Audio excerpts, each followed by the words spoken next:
So today is Tuesday, June 23rd, 7 p.m. We're here with the CTI Zoom meeting. Tonight's topic is COVID, what that means for CTIs, as well as CTEF, as well as following up on some of the previous topics that we've had on these meetings. So we're just going to do a little bit of sort of follow-up first on some of the stuff that we've talked about before. Our initial meeting here was about transform the trade. That's where we came up with this tagline. I'm going to go ahead and mute everybody. Actually, by the way, just a little bit of housekeeping. You'll be able to unmute yourselves and everything. I am going to try and keep this pretty tight as far as timing. So if anybody gets a little long-winded or if they get a little off topic, I will cut you off. Please don't take it personally. It's just for the sake of time to keep everything focused. But anyways, if you have a comment, you can digitally raise your hand or physically raise your hand. I'll try and keep an eye on everybody. So the first meeting that we talked about transform the trade. That's taken off. It's been adopted by CTEF. We've had a lot of good movement on that. We have the Transform the Trade Facebook group, which I believe is growing pretty well, right? Jim Sigos. I'm just gonna have to refer to all these Jims by your last names. I'm sorry. Sigos, how's the you're muted still. How's the Transform the Trade Facebook group doing? Oh, you're gonna have to unmute yourself. Sorry. There we go. Yeah. We're doing all right. We have those. It seems like we got a lot of requests, but we came together as admins and kind of decided to keep a certain influx of people coming in that everybody has to answer the questions that we have on there. Okay. And it's like we get a couple of questions a day or requests, but nobody's answering the questions. Gotcha. So I've been shooting private messages to people and like, hey, can you answer the questions? And then we'll let you in. And I don't hear too much back on some of them. So okay, good to know. Quick question. What sort of how open are we trying to keep that group? Well, I feel like we want to get it as big as we can to get the message out, but we don't want people coming in trying to sell products or, we're obviously on some of these other forums where things get completely out of hand. Yeah. Like we can see what's going on in a couple of groups right now to something that's tile related, but it's not tile related. You know what I'm saying? Yep. So we're trying to avoid that from coming in there so we can focus on keeping it on CTEF, the test, all that. You know what I mean? Gotcha. Well, appreciate that.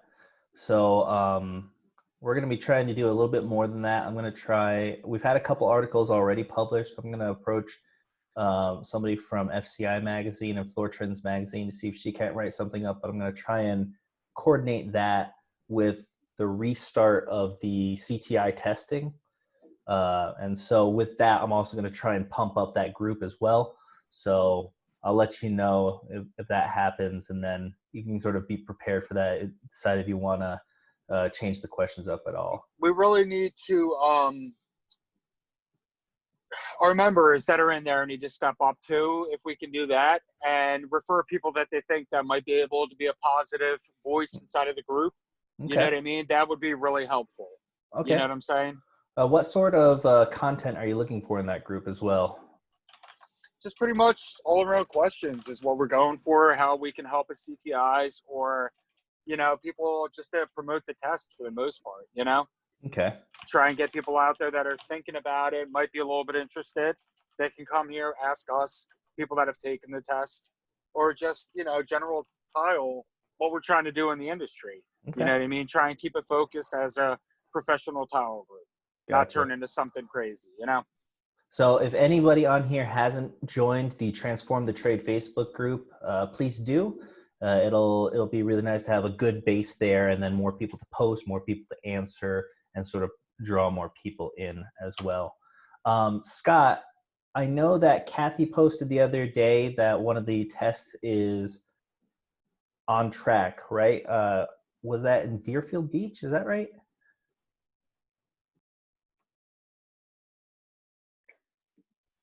I think you're right. Well, while Scott's trying to get his microphone off, I will say that there's a bunch of them that as of today have confirmed they're ready to go later in this year. I think Fantastic. maybe a dozen. Is that right, Scott? Can you comment on that? I haven't gotten confirmation back yet, but we have 9 that came back today. We have Deerfield Beach, Florida in September. We have Williston, Vermont in September as well. And what's the third one? I'll think of it. Scott, I thought Deerfield was in August. You're right, John, it is. You're right. Okay. I'm sorry. Okay. So maybe once that starts back, we'll be able to really start pushing through the Transform the Trade line and group and that message as well. And so if anybody has ideas that they want to float by for ways that we can sort of put that into effect, please go ahead and message me on Facebook, send me an email on thelevelgreenville@gmail.com or anything like that. Go ahead, Jim. So Dimitros, how do we what I would suggest is if everyone on this Zoom meeting and all the Zoom meetings, if once you have something up or a post goes out, even if Kathy's putting it on, that we all start putting it in all the groups we have in regards to whether it's Tile Geeks or GTP or I mean, you can go on and on. There's like 75 tile groups that I know of, and I know there's many, many more. But if we all can just share that, or take and share it to another group or on our own, if you're one of those groups, if you're in any of those groups, just share it, and we'll get it out there to more groups. The more times we share it, the better off we're going to be all the way around. So yeah, we've been tagging it, hashtagging it on any work we've been posting, any social media outlets that we have, and all that. It's kind of like an unwritten law that you don't promote a group in another group, though, which could cause like a bad taste in somebody's mouth, even though most of the admins of the groups, I mean, as long as we had permission to do so, I'm fine with it, but I just don't want to, So if we're a member of a group, could we ask if it's okay? Oh, yeah, it's probably why I get so many of these groups mad at me, because I'm posting all this stuff in there, and that's probably why they're upset at me. But if you ask, I think we could all start to share that. I mean, they all want to promote qualified labor. I mean, basically they do. Well, not all of them, but no, I know not all of them. But I think the general idea is they do want to. They just all think they're qualified, and they're probably not. So yeah. So I think that part of the challenge that Jim or that Seagos is bringing up is that with a lot of these groups, it's sort of a process to develop the trust of the group, right? And so you've got people that are interested, like GTP has I think it's well over 8,000 members at this point. Mm-hmm. And of course there's going to be mixed opinions on the testing throughout that 8,000 members. So it's like that sometimes the admins, they don't want to, I'm not going to speak for anybody by saying this, but they may not, want it to be something that we're bringing into their group, because obviously we've seen how it starts debates and craziness comes from it. Like I said, I have no issues with it personally. I think that we should be doing it, but I just don't want to piss off any, of the other admins of their groups. It's not my group to say that, or I'm not an admin in that group or anything like that. Yeah. So I really don't have a say on how they run their groups, but I do know that you usually don't go on to another group to promote another group like, hey, jump over here, Yeah. So and I get that. But I think one thing to remember, even having those people that question what's going on or the test or whatever gives us an opportunity to answer those questions if we can. And I would love to have that opportunity to talk to any single one of them in regards to the tests or why they should be doing it or whatever. And I think I agree. I fully agree with you. And I think that's got to be kind of organic for that. Upton, go ahead. Thank you. Hey, so a couple things on this. I understand what Jim is talking about with the groups and spamming and all that stuff. I think that there's I'm not going to name any names, but there's times like when people come on, and all of a sudden they post something, and they post it in like 20 groups, and so you're scrolling Facebook, and all of a sudden it's there and it's there and it's there and it's there. So I think there could be something with the timing of it. So maybe we hit one group and then another, like maybe over the course of, a day or a couple in a day or something like that. And I think that we can kind of lessen the impact of that, where it repeats too much, I think that's part of what the problem is. Excellent point. So that actually brings me on to the next point about social media. Go ahead, Jim. Just one more thing on that. So why don't you, Joseph, can you send an email out to everybody and just say what groups are you in and belong to? And maybe we can form a plan on who goes to who and when and what or something like that, because Mr. Well, I think that's going to tie into my next point. I was going to move on to social media, which was another topic that we had covered previously. Yesterday, we had a board meeting for CTEF, and it was approved that we could have a social media committee, a volunteer committee. This would be responsible for running the CTEF social media presence, the accounts, Facebook, Instagram, YouTube, etc. And I'll be overseeing that. So I would like to get this up and running very quickly. So if anybody is interested, I know Upton, you mentioned that you're interested in helping as well. Joe, please go ahead, send me an email. The email again is onthelevelgreenville@gmail.com. Let me know. It's structured. So there's commitments involved, there's code of conduct, all this stuff. But if you're interested in that, please let me know. Like I said, I want to get this up and running very quickly. Let's go to Matt real quick, and then I'll let you talk, Jim. Matt, did you have something to say, or did you accidentally raise your hand? Because you're muted. I'm good, sorry. Okay. Go ahead then, Jim. All I want to say is I've had some board members from CTF and some calls in regards to, they've all read over that social media plan that we put together. Mm-hmm. And I would like to discuss some of it. I think I agree with some of their conversation in regards to 26 meetings and 90% of them attendance. I think we need to kind of look at that and maybe discuss some of those things. Yeah, okay. Absolutely. There's some more fine tuning of the actual structure and what the commitments are. Right. But developing that list and getting people committed will be great. And then that'll make it easier for Scott and Kathy as they attend to the rest of their duties, especially the certification rolls back up, to sort of get all of that in a good spot. So did anybody have any questions about that? All right, sounds good. Let me see. I'm trying to remember. There was one other thing that I wanted to talk about, but I can't remember now. So I gotta check my papers. Forgive me for this, guys.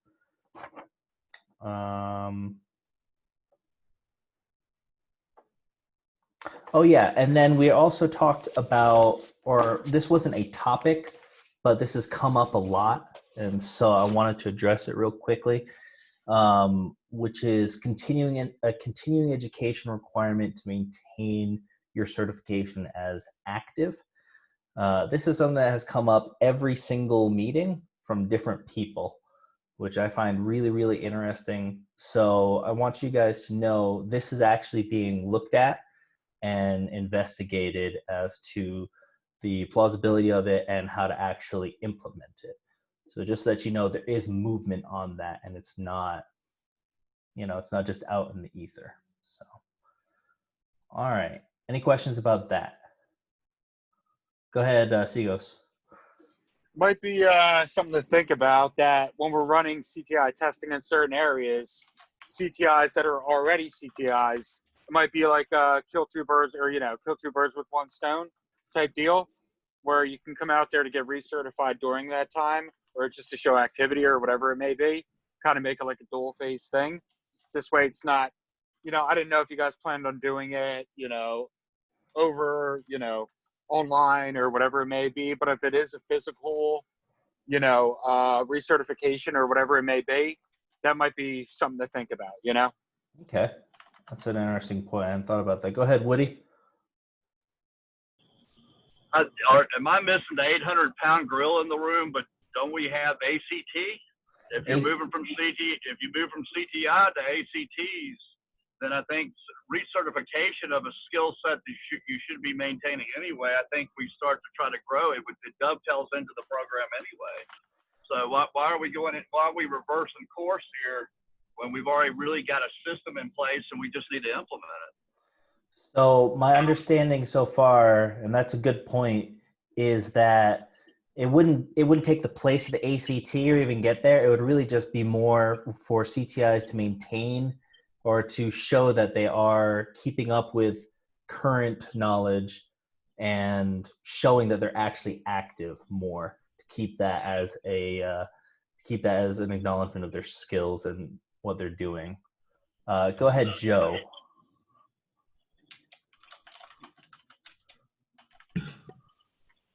Aside from the ACT, the one you just referenced, that's a good idea, Woody. What about a pledge? You know, a pledge of ethics. Get everybody in there, and that, I mean, you know, gets everybody committed. Mm-hmm. And we know right off the bat, we have to pledge ourselves to commit to the to the rules and standards. So I'm going to let Jim Olson and then Scott answer you on that one. Go ahead, Jim.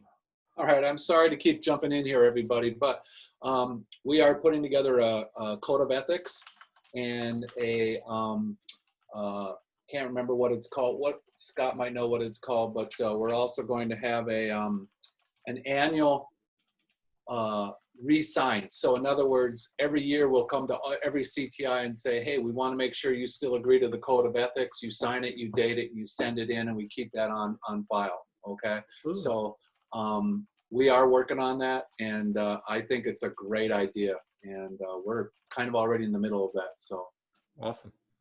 Scott, did you have anything to add to that? Oh, you're muted.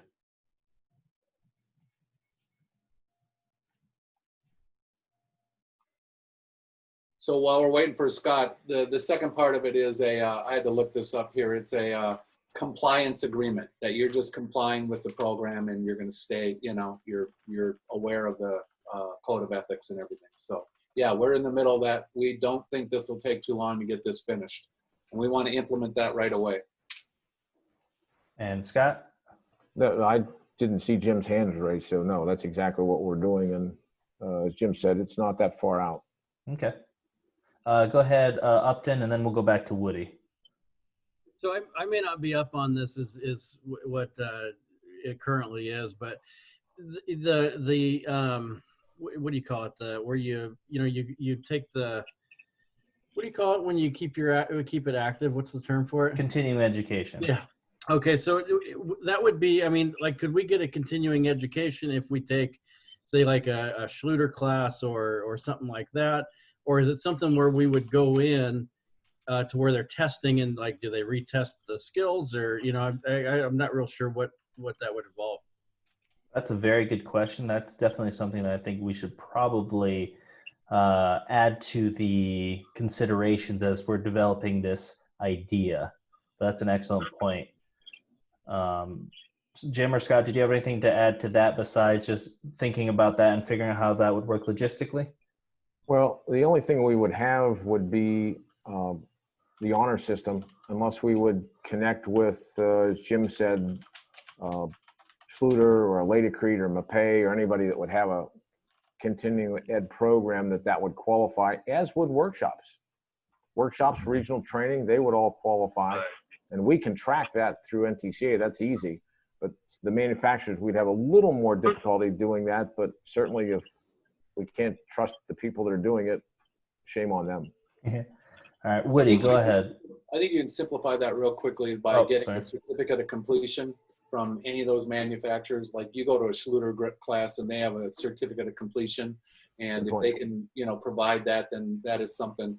You know, Weedy does the same. I mean, all of those, they'll give you a certificate of completion, and then we can put that into a file or a document for each one of you individually, and, you know, do something like that. Okay, go ahead, Woody. Yeah, what is that going to look like? I mean, obviously, we've got 8 CTIs on my staff, and obviously we heavily support the program, but that's an expense to me, right? And that recertification time, we look at CTIs as being about 2/3 of our apprentice program, and these guys are getting a lot more training after CTIs to keep working. So we've got a full-blown apprentice program that I spend a considerable amount of money keeping involvement, staffing, everything else. I mean, what does this really look like? That's a good question. I think that's why this is all still like real preliminary as far as whether or not this is feasible or practical and what it will actually look like when it's implemented. But I mean, at the end of the day, I like Scott, at the end of the day, this is going to come down to honor, right? You're either transforming your trade and you're involved in it or you're not. The piece of paper is not going to keep somebody there or not. Good point. Let's go to Brad, and then Wayne, and then Jim, and then Adam. So go ahead, Brad. Yeah, I mean, I think let's back up and think of why we were even considering doing a recertification or a continuing education. And I think that it was something that we were trying to do to make sure that the integrity of the program, and then also in place of policing, the idea of policing the existing CTIs, just so that CTEF would have some other, actionable item that they could be doing to help. When a general public comes to their website and looks for a CTI, other than just a one and done, it's something that they're taking a step beyond that step to let these folks know that the reason why that name is current on the website is because they have proven that they're continuing to be the CTI they were the day that they took the test. And although, yes, that's never going to be something that's 100% a 100% guarantee, it is a way to also actively promote not stopping at the CTI, but to continue to get your education. And so, Woody, in your situation, because I've already thought out in my head, I would hope that any type of apprenticeship or something that has some structure to it would be in place for a CTI, because Woody, you and I both know that even though you may have guys or any other bigger contractor that may have guys that got their CTIs, you don't stop instructing them, and you're not going to stop teaching them. So I don't think it's going to be something that's going to be a hindrance to some of the larger contractors that are actually working really hard to promote the CTI program by putting their installers to it. It's another way for them to even show that, hey, I sent my guys to CTI, but that's not the end of it. We're going to keep pushing forward. We're going to keep getting better. And I think there'll be ways for you to be able to prove that and satisfy the sort of recertification idea, if I'm getting the idea of everything correct. Yeah, I think so. Woody, did you have a response to that? I did. No, I agree. I just think, I don't want to see, CTI back up. I want to see it get stronger. Obviously, we want to get more people certified, and qualified labor, is a huge deal and will continue to be. But there's also, we've got to understand, there's a huge, think about, we love having CTI tests at our shop. Our shop's open as soon as this is over. We're working on ways of figuring it out right now. Obviously we got hit with COVID in our offices, so important for us, as it is for everybody. But Well, we're kind of losing you, Woody. Your signal keeps cutting in and out. Oh, sorry. You got me better now? Yeah, that's a little bit better. It might help if you turn off your video. All right, hold on. Let me do that without wrecking. I think I can turn off your video, actually. Turn my video off for me then, please. Yeah, there we go. Okay, go ahead, Woody. All right. Is that a little better? Yeah. Okay. I think thank you. As we you know, as you do an active CTI exam, trying to do any kind of recertification time, Sam, that's a pretty hectic period with a lot of nervous people, and that, you know, trying to get with guys putting themselves out there on the line. So, Woody, I'm just going to say real quick, it's not a recertification. Like, it's not like we would have people retaking the test. It would be more akin to like what architects or designers have to do with CEUs to show some continuing education. Right, that's no problem, but I think we should tie that right back into NTC. Yeah, I agree. Go ahead, Olson. Oli. So Woody and Brad and everyone else, I don't think we want to go down, and I think Joseph just said it, but a recertification. I don't think that's the direction we're trying to go for CTI. Right. It's continuing education. It might be, as Scott said earlier, going to an NPCA workshop, getting a certificate of completion, going to maybe a Schluter class or whatever. They tend to teach their product, but they use methods and standards of our industry. I think as long as we're verifying which of these manufacturers situations, you know, and maybe we say, hey, you need to have 5 hours of continuing education a year. And it can be different ways. You can go to a 2-hour workshop. You can go to a 1-hour CEU. You can, that's a PowerPoint presentation, something like that. Possibly you could even go to NTCA webinars. We do one every other week, and there's an hour CEU you would get right there. Yeah. But it wouldn't be, the next step is to do ACT, right? If you want to do more certification, that's ACT. It may not be right for everyone, but that would be the next step. So Yeah, and so I think that clarifying exactly the purpose of this and then communicating that clearly to the CTI audience is going to be a big part of whatever we land on. So, Wayne, did you want to go ahead and say something? Let me start by saying I definitely do not want to take that test again. None of us do.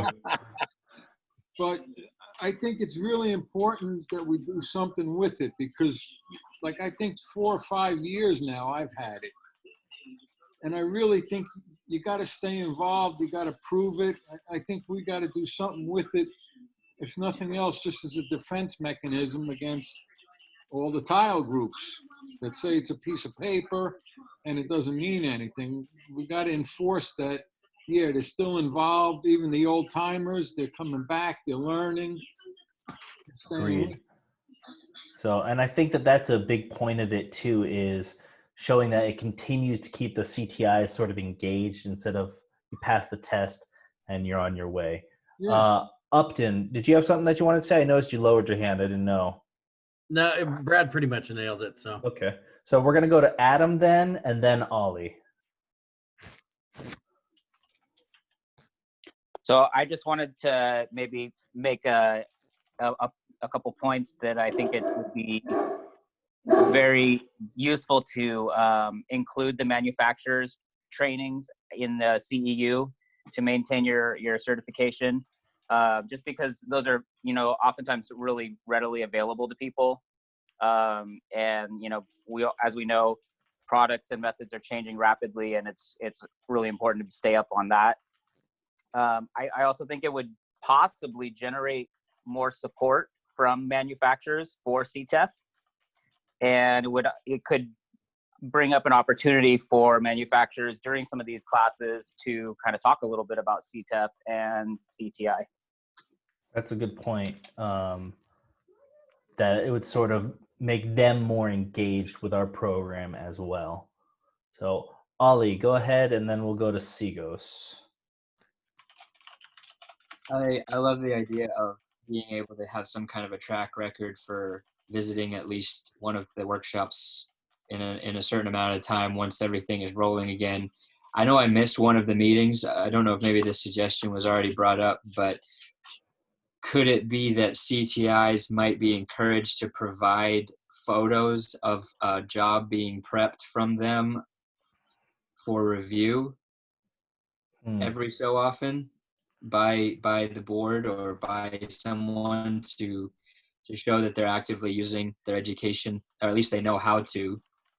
That's an interesting Sounds like a great idea. idea. I think logistically, it's a very difficult idea just due to we've got 1,700 CTIs now, and we're wanting to grow that quickly and drastically.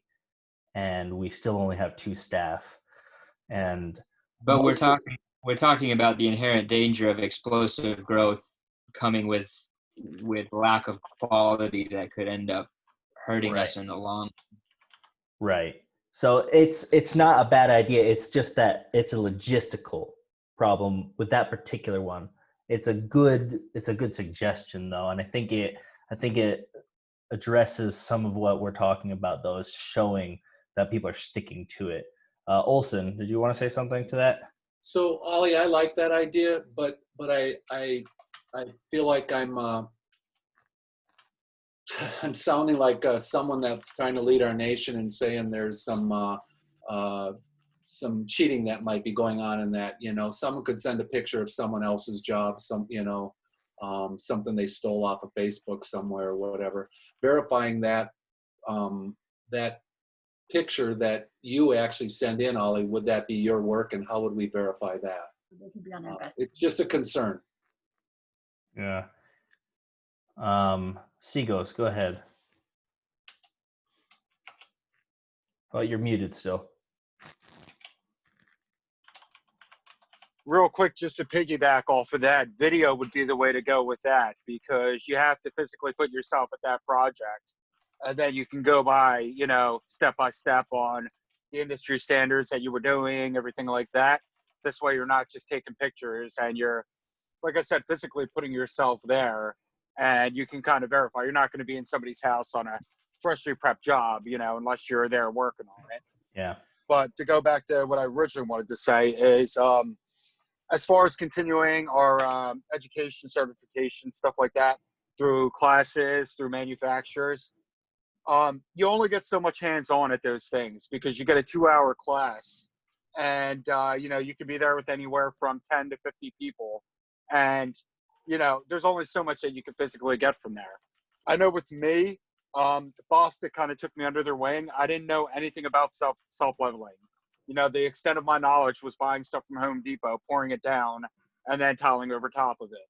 And Boston kind of took me under their wing to the point that I would comfortably do a 200-300 bag pour now with the right guys and be okay with it. And I did that through networking with my reps. And that's really where you can pick up a lot of product training at. Because if you get with your reps, most of the times they have cool jobs going on, we can kind of step in. And most of these companies that are doing these jobs, they don't really care to have another set of hands on site. You know what I'm saying? Mm-hmm. Like, I'm getting ready to do a 6,500 bag or square foot pour with a company just to get knowledge of that product. I'm going in free of charge for it, of course, just to get knowledge for it, just so I can extend my, my knowledge on it. So, Jim, are you suggesting that instead of necessarily manufacturer workshops where you might get limited hands-on time? No, that's good, but reach out to your reps. 9 out of 10 times, they're going to have something cool going on that you could be a part of, and you're going to learn from it. Gotcha. You know what I'm saying? Well, yeah, that's what I was asking. Like, are you suggesting that the individual reps would be another avenue for that? Oh, absolutely, yes. Gotcha. Okay. So, all right. Does anybody else have anything they want to add to this conversation? I just like Ollie's idea of posting a video of your work. Yeah. Because everybody's proud of what they do, and just getting that out there. It might not be a prerequisite, and maybe that's what the social media site can be for or is for. But I just think it's a great idea. Yeah. Because anybody that's a CTI has already put in an emphasis on quality. And showing that you're out there walking the walk is pretty cool. Okay. So, sorry, it's hard for me to take notes while I'm doing these. Yeah, you're right. It's logistically, 1,700 people. It's a hard thing to do to get people to put 2 videos on a year. But there's a way to just make that list and check off the box. Yeah. So I'm going to be frank with everybody as well.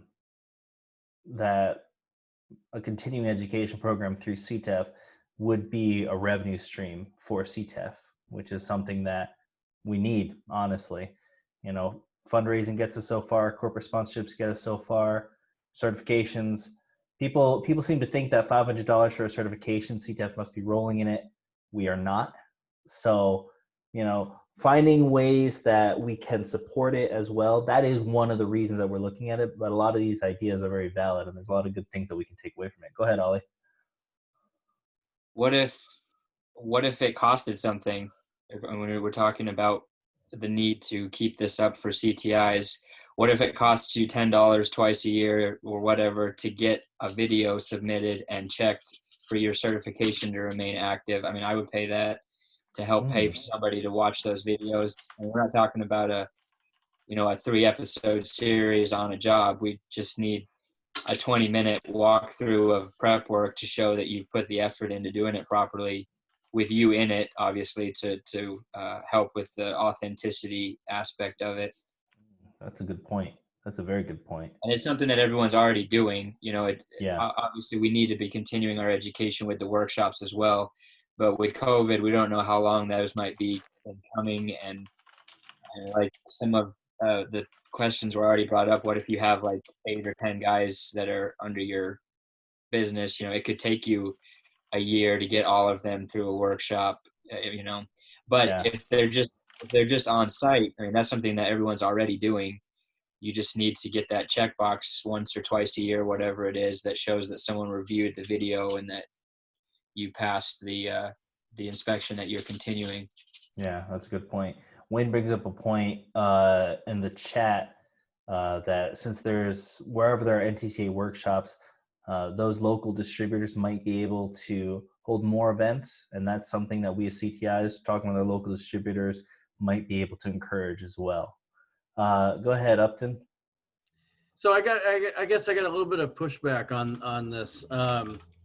What I wonder is, what is the purpose of submitting, a photo or something, one photo or one video a year or twice a year? Because I don't know. I mean, we've passed the test, so we've shown that we have the skills, and so I just kind of wonder, I mean, it doesn't prevent us from doing bad work in the future or making bad decisions. I mean, we could post like the one good job we did all year or something like that. So anyway, I'm just throwing a different point of view out. Yeah, I think Olson's got a response for you on that one. So I think what it is you can all show you have the skill, but are you practicing the skill? And I think what Ollie's saying is, it went from a picture to a video. If you could show a short video of you troweling the correct way, right? Getting 100% or 80% coverage on a tile, something like that. All those little things, and you could do a different thing every time you send it in. I actually am beginning to get more excited about that idea. And then, to charge $10, to accept, CTF charge $10 to accept it and okay it. And, it could even be something you post next to your CTI number in regards to on the CTF website and stuff like that, 2020, Ollie has his 2 videos turned in for the year and is moving on through 2020 or, something like that. Yeah. Go ahead, Chris. Hey, I'm sorry, but first of all, thank you for inviting me to this yesterday, Joe. I just found out about it yesterday, but I got to bail at 7:45. Thanks for the opportunity to participate. I'd like to meet the rest of you guys later. Mike, good to see you again. Scott, I'll talk to you tomorrow morning at 7:30 and talk to you later. Thank you so much, Chris, for joining. What Chris is saying is he's buying rounds for everybody later. I think that's what he just said. Yeah, come on over. You're all welcome. No, just give us your credit card. Hold your credit card up real quick. Yeah, that's going to work. My wife is the other one. That's not going to happen. Bye, Chris. Thanks so much, Chris. See you, Chris. All right. Ollie, did you have something you wanted to add too?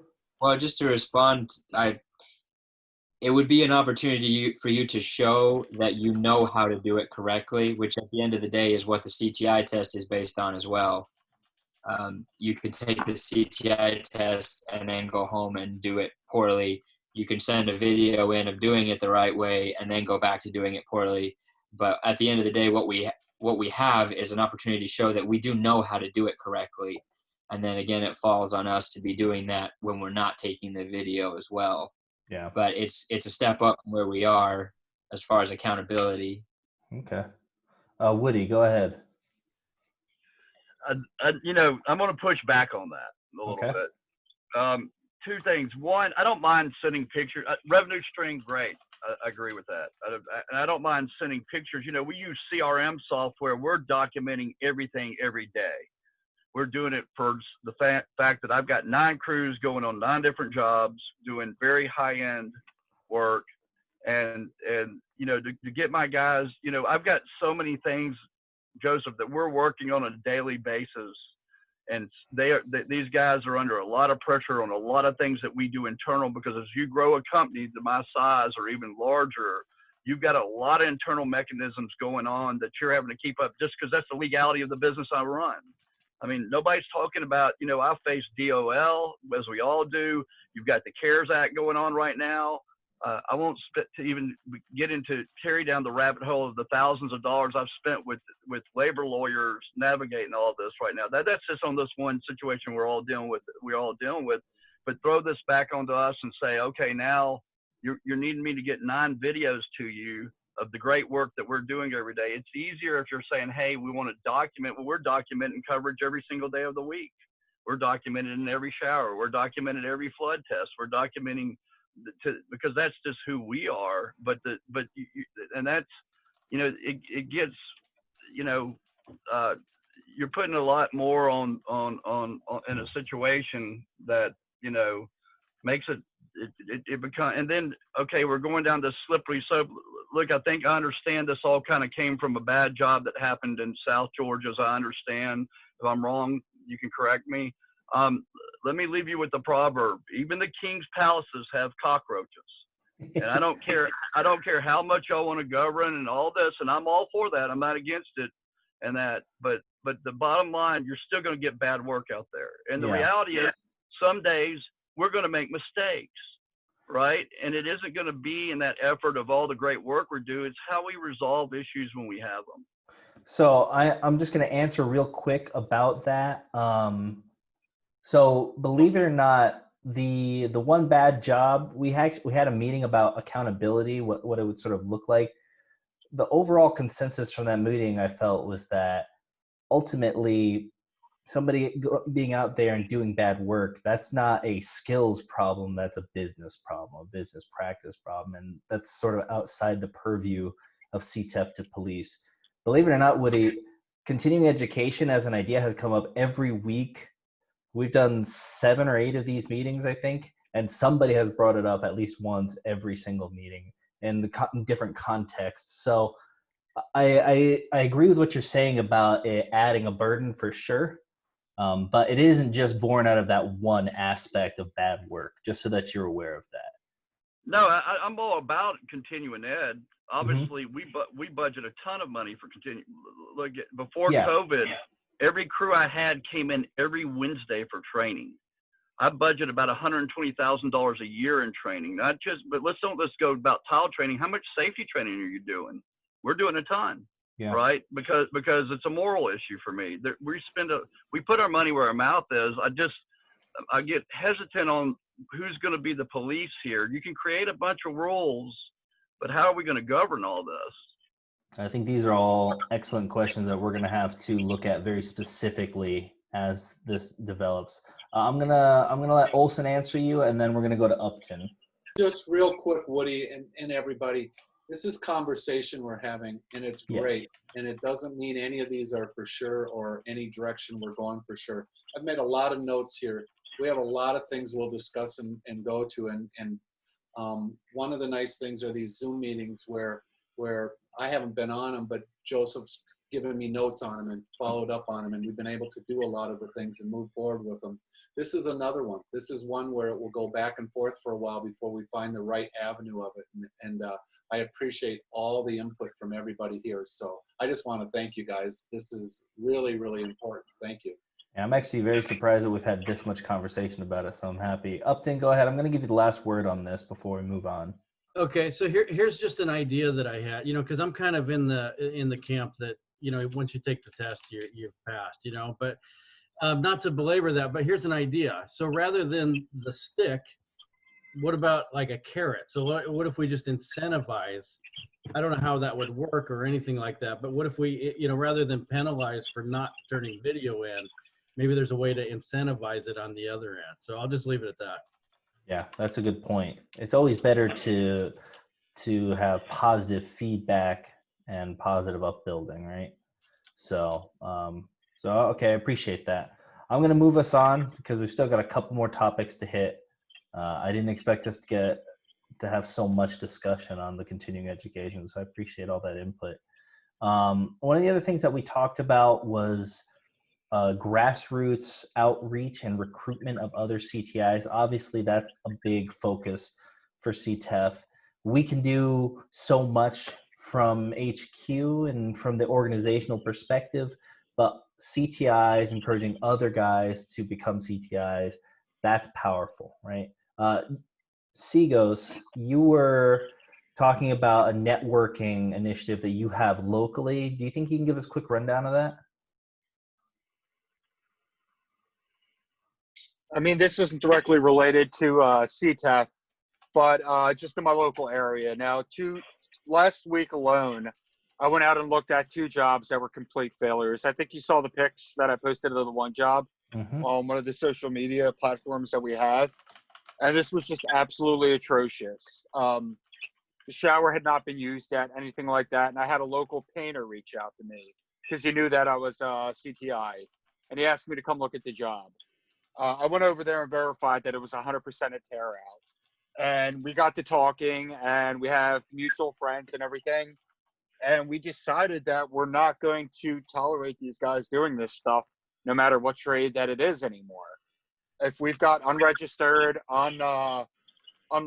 uninsured contractors running around giving us a bad name, we're going to fight back on it, because we have so many customers in our general area that are hesitant to pull the trigger on hiring a contractor for a job just due to the amount of failures and ripoffs and everything else. So we're organizing a group here locally. It's going to be guys of all trades, and we're going to start calling these guys out on our social media outlets. We're going to start putting them on blast on, Facebook Messenger. We're going to request their insurance and stuff like that. And we're even going to start a group, go to the admins of these township pages around here, where it's going to be, people that have the proper documentation, people that don't have a reputation for doing shoddy work. You know what I mean? It's going to be like the creme de la creme of our area. And we're going to go to the admins and we're going to say, hey, you guys want to hire contractors that are going to do the job right? Here's a list of guys that are doing things right on a daily basis, and do with it what you guys will. Put it in your search bar, and then this way the customers have kind of like a safety platform that they can look at it and say that these guys all have great reputations. The townships, the customers are always talking good about them. And then there's going to be kind of like CTEF's doing.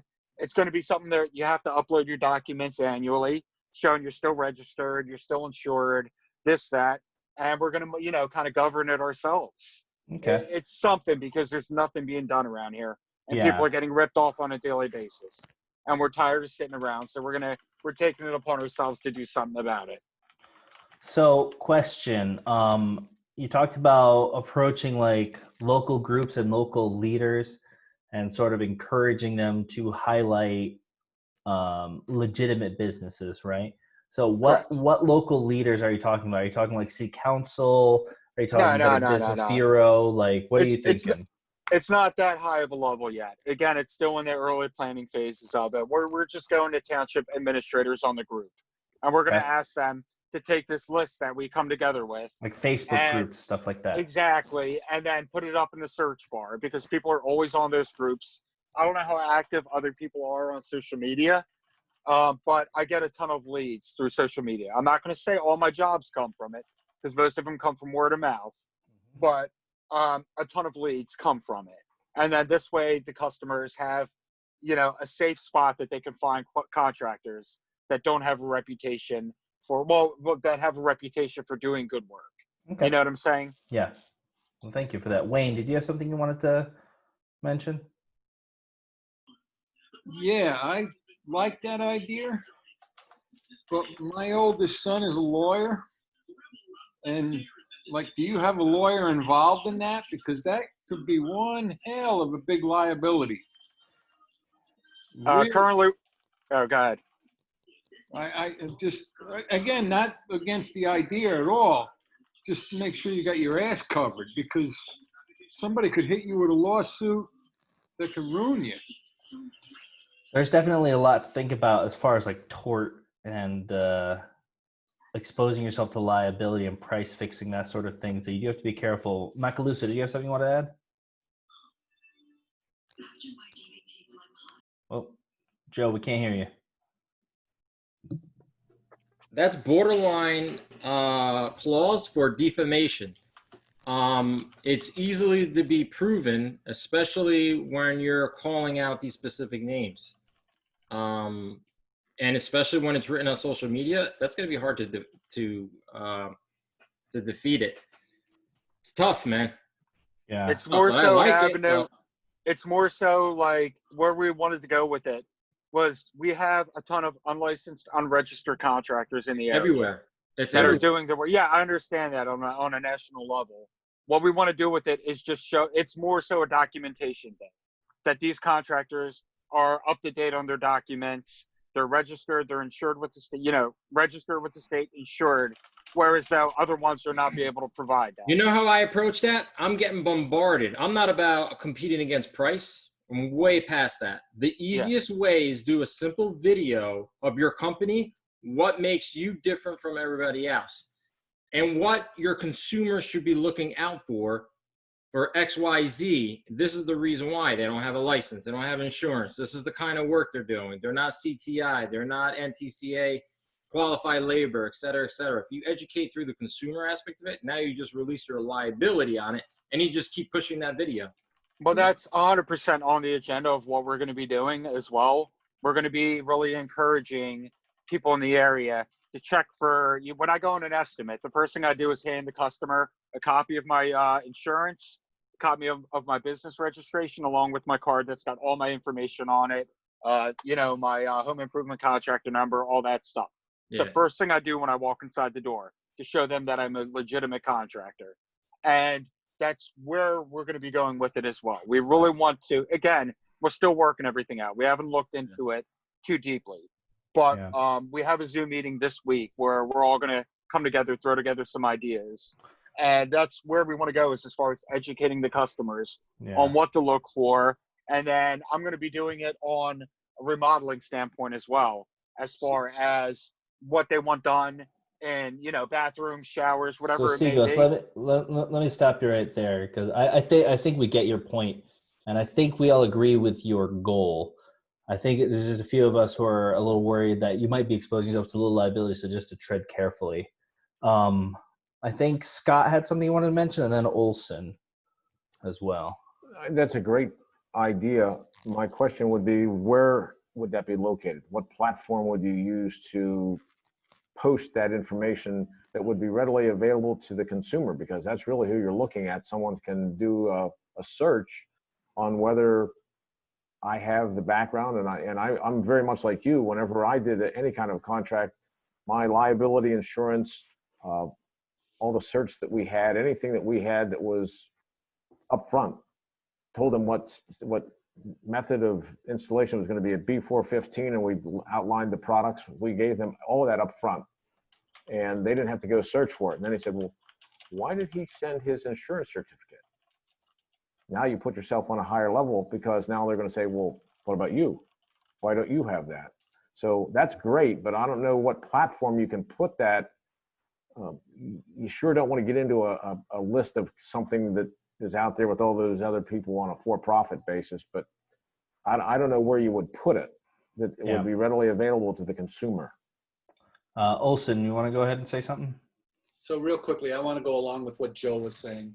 I think just a tip, if you, on your estimate, if you explain every ANSI direction, every method that you're using from the handbook, how you're doing everything, and you explain it, I'm going to do this, and I'm going to do it using TCNA method this, following ANSI guideline A, whatever it is. When your homeowner looks at that and you just say to them, hey, do the competitors even have any idea what these mean and what they are? Give them something, you know, to let them know that you are the professional. Give them more than your insurance and your CTI number and everything. Show them what you know, and that's really what's going to sell that job for you. It won't work every time. That's like a given on what we do on any estimate on my company anyway. When we go out there with the intention of educating the customer what system we're going to be using. Give them pamphlets. Most companies will give you literature to take out with you. You know what I mean? So we take them out on what system they want to do, explain warranties, standards, all that stuff. I mean, that's kind of a given on what we do. It's the people that don't know, that are not calling you out, and they call Joe Blow idiot out there. Do you know what I mean? It's more so just about educating customers on a bigger platform so they know what to look for. I mean, I might have came across wrong when I was explaining it. You know what I mean? I think we got it. I think it's just that, like, this comes from a place of love, Jim. We don't want to see you get taken out by some litigious guy. No, I understand. No, but thank you for sharing that. It's a good example of what local CTIs can do to reach out to builders or other tradesmen or other tile contractors. You know, it's not like, even though we're technically competitors, I've noticed our industry in particular, we're a little bit more communal, a little bit more open to helping each other out, because we know that if all the people who do it right push that forward, that's going to push out those ones who can't eventually. That's the overall goal. So, well, we've been going for an hour. We never actually made it to talking about COVID, but we've had a lot of really good discussion. I'm going to go ahead and wrap this meeting up now, unless anybody had a final point that they wanted to mention. Go ahead, Olson. So, talking about COVID, all of you, whether you're NTCA members or not, please go to our website. We have a COVID coronavirus update page that's updated, if not daily, at least 2 or 3 times a week, with all the information, any new information, any information on how to apply for loans, PPE, all of that information. So that's just my little input on the COVID thing. Take a few minutes and just go there and look at that. It's right on the homepage. Yeah, I'm putting it right in the chat box right now. It is tile-assn.com/page/COVID-19. Thanks, chat. Joseph. You're welcome, Jim. Thank you for bringing that up. That's actually what I was going to highlight when we got to that point, but we never made it. So anybody who wants to, you can find that in the chat box. Woody, did you have something you wanted to say? Yeah, I would tell you, as somebody who's dealing with this, I lost 3 crews last week to COVID. Oof. And I would tell you this: if you don't have your practice, if you aren't thinking and having these things set out way before, I hope none of you see this, right? But if we didn't have procedures in place and an understanding of what we're going to do for the what if, I don't know how to tell you. You want to get scared shitless? Wait until this hits you. Because if you're looking at it and you think I'm on a job, you potentially are sitting there getting other subcontractors to come back at you and say, "Oh, you shut my work down. You've cost me revenue." This can get real out of hand real quick if we didn't have a very specific set of procedures in place, how we were going to communicate, how we were going to handle this, how we were going to get testing, what we were going to do with our employees, and how we were going to handle them. And that through this whole process, it could have gotten that a lot worse than what it was. But I hope none of you have to have that conversation with your general contractor and owner in this case that, hey, we have an outbreak. Here's what we're doing. Here's what we're handling it. And through it all, it came out as about as good as we can handle it. Luckily, our guys are on the mend. I talk to them, every single one of them, every day. They're all being paid during this period. Including having funds set aside to take care of your people and that. So I pray none of you see it. If you don't have a plan, spend the time to put one together. So those plans are on the COVID situation. They're already written for you. They're already put together. There's letters written there that you can provide to your customers on how you'll handle the situation while you're working for them. I mean, please just check it out.